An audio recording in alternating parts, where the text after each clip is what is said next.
এখানে কোনো রাজনীতি করার জন্য আসি নাই। এসেছি যারা এই দেশকে নিয়ে এবং আলেমদেরকে নিয়ে কটূক্তি করে তাদেরকে কঠিন জবাব দেওয়ার জন্য।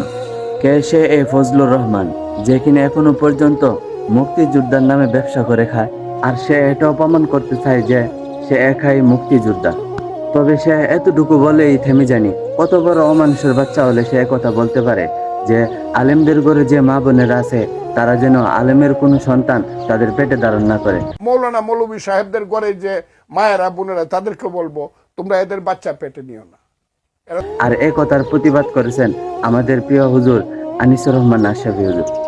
মা বোনদেরকে বলছে যে আপনারা আলেমের সন্তান পেটে নিবেন না। আরে বেটা বেয়াদব, তোর মতো বেয়াদবকে, তোর মা বাপকে যদি কোন আলেমে দিন বিয়ে না পড়াইতো, তো তুই ফজলুর রহমান কোন নেককার চরিত্রবান কোন পবিত্র নারীর ঘরে জন্ম নিতে পারতি না বেটা।